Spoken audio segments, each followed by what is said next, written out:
Hey, nke anụnwa bụkwa na ajọ obi o. Ndị be anyị bịakwanụ ka unu nụrụ ka pastọ si wee gbu nwanne ya na ife anụnwa na-emekwanụ n'Ekwulọbịa nke dị na Anambra steeti. Wee na-akọwa na pastọ anụnwa na o gburu nwanne ya anụnwa na 2009. Onya ka a na-akwazi nwanne ya anụnwa na Septemba 13, 2025 n'ọkwa 17 years ago ka pastọ ji wee gbuo ọchụ anụnwa. Unu ya abịazi ka unu mụrụ ife kpatalụ pastọ ji wee gbu ya ma nụkwa na ife kpatalụ na akwabeghị onye bụ akwamozu sinsi wee na-akwazi ya na Septemba anụnwa 2025. O wee bụ na-eme ka ndị mmadụ mata na ọmarịcha anya bụ nke nwoke unu na-afụ ebe a na afa ya abụkwanụ Emmanuel Eze Okeke na ọ bụkwa na onye Ekwulọbịa. Na Emmanuel unu na-afụ ebe a na mama ya mụrụ ya n'ụlọ nya na-amụrụ ya n'ime mkpuke ndị anụnwa a na-amụ n'ime enete. Nya nwaanyị anụbeghị di nọkwanụ na be nna ya otụtazi ime wee mụkwanụ ya bụ nwatakịrị kama o ya ewepụ ya ewepụ o sị ka ọ mụọ ya bụ nwa n'ọkwa ntu a ka esi wee mụ Emmanuel unu na-afụ ebe anụnwa. Onye ka emechara di wee bịalụ mama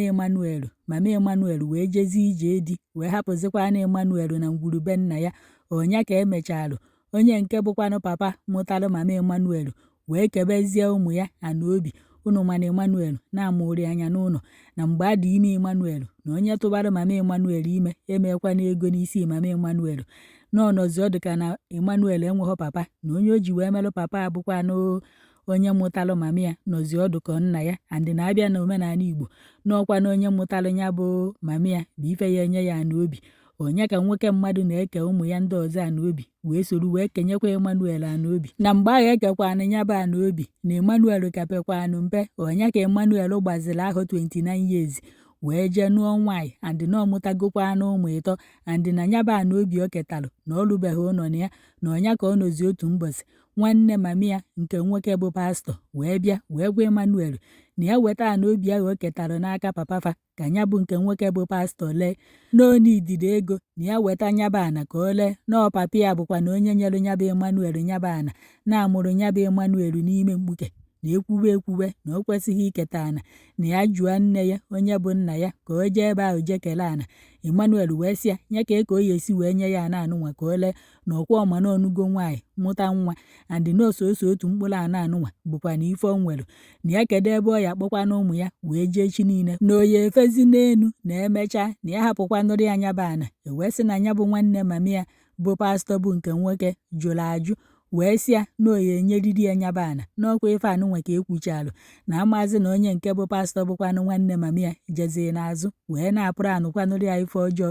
wee na-akpa nkịta ka o ya esikwanụ wee gbu nke nwoke anụnwa. N'ọkwa ya ka o ruru otu mbọsị Emmanuel wee dina ana wee na-alahụ ụra ọ dịka ụmụ ya ejebela akwụkwọ ọ dịka nwunye ya ojebela afịa. O wee bụ na onye nke bụkwanụ pastọ bụ nwanne nne ya je wee bute mbazụ anụnwa eji egbu ji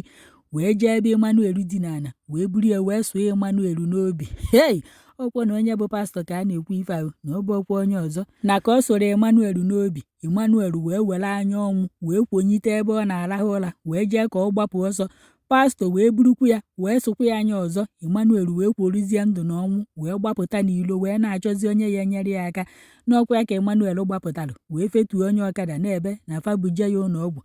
Nwanne mama ya bụ pastọ wee sokwa ya n'azụ gbalụkwa ọsọ pụta buru mbazụ a pụta. Onye ọkada Emmanuel kwụsị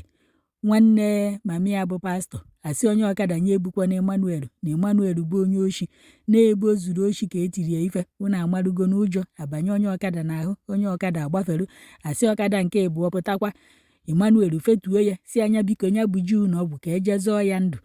Nwanne mama ya bụ pastọ agwa ndị ọkada na fe ebukwa na Emmanuel zuru oshi. Onye ọkada apụọ. N'ọkwa ya ka Emmanuel nọzi ebe ahụ na-ebe na-ekwo ndụ na-ekwo ọnwụ. Wee sị na afọ otutu eji wee mara Emmanuel na Ekwulọbịa bụkwanụ Holy Water bụ ife a na-akpụ ya na Emmanuel nọzi ebe ahụ wee were ike ikpeazụ o nwere wee tibezie mkpu wee na-akpọ ndị mmadụ fabia nyere ya aka n'ọnwụkwa. Wee sị ndị mmadụ wee gbapụtasizie Emmanuel wee nọrọ ebe ahụ wee kwuo okwu ikpeazụ wee gwa ndị mmadụ fa na-ekwu onye sụrụ ya mbazụ n'ọkwọ nwanne nne ya bụ pastọ. Asị ka Emmanuel kwuchara ife a o wee nyụọ nsị ọkụ wee nọrọ ebe ahụ gbatịa wee bụrụ onye nwụrụ anwụ. Na ka ife anụnwa mechara na nwanne mama ya ahụ bụzi pastọ wee gbafere sinsi ahụ wee jee n'Ụmụnze wee jezo wee nọrọ ebe ahụ wee mepekwa chọọchị wee na-aka ụka na-egbu abụra kata abụra na-azi ndị mmadụ ozi ọma. Hey, ọkwọ na onye ụka ọ bụrụ onye ọzọ kịta asị ọpọbo na-agbakwere fa isusu ya gbuo nwanne ya. ọ na-abụzi onye bụ pastọ onye gbakweziri ya isusu nwa pastọ na-achụrụ ndị mmadụ ajọ mmụọ na-achụrụ ndị mmadụ ajọ mmadụ nwekwe na ife anya afụ onyarị ka a na-akọwa na ya bụ pastọ gwunyeziri na ụmụnze na-akara ụka balansizie na-anyụla ahụrụ popo na ndị ụmụnze amakwanụ na pastọ gburu ọchụ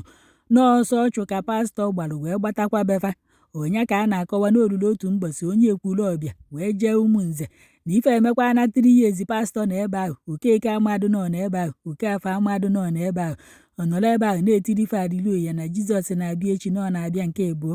n'ọkwa ya ka onye ahụ jeziri ụmụnze fụrụ pastọ wee tie wee sị ndị mmadụ na fa na-ekwu ekwensu gburu ọchụ na Ekwulọbịa a na-achọ achọ si nsi gbafeje ọsọ n'ọkwọ ntu anụnwa ka esi wee gbapụ ọsọ wee jee kpọọ ndị uwe ojii wee bịa aka na-abụ wee ghọọ pastọ otu aka n'ime ụlọ ụka ya ebe ọ nọ wee na-akaghatị ahụ n'ezi ozi ọma na ka ndị uwe ojii kpujezie wee mechaa wee kpụpụ ya ụlọikpe na ka pastọ jere ụlọikpe ndị ụlọikpe wee sị na ọ ya nọgide n'ime ụlọ nga wee bụrụkwa na onye nwụrụ anwụ nya life impiri bụ ife atụrụ ya n'ime ụlọ nga n'ọnya ka a nọgidezi a na-akọwakwa na ya bụ pastọ anụgokwa nwaanyị nke ya mụtakwa nwa ka unu fụ dike ekwensu ndị mmadụ ịpụtazi gbuo papa ndị ọzọ go na ụmụ nke ga eje nọrọ ụmụ nata akwụkwọ ka ekene papa ịnata yefe ụmụ gị ike n'efa ụmụazị ndị gbuziri nna fa nata fa ya afụzi papa fa nọrọ narịrị mama fa na-atazi afụ ka ọ tagbuo onwe fa na ọ na-azụ ụmụazị n'ọnya ka a na-akọwa na ụmụ pastọ bụzi ife nọkọtara otu ụbọchị wee na-asị na nwanne fa nwoke bụkwa na Emmanuel na otegokwa n'ọnụ ebe a na-echekwaba ndị nwụrụ anwụ andị na-akwabeghị ya na onye nke bụkwanụ papa fa gburu Emmanuel na-atụgokwa anya na ọya nọgide n'ime ụlọ nga wee nwụọ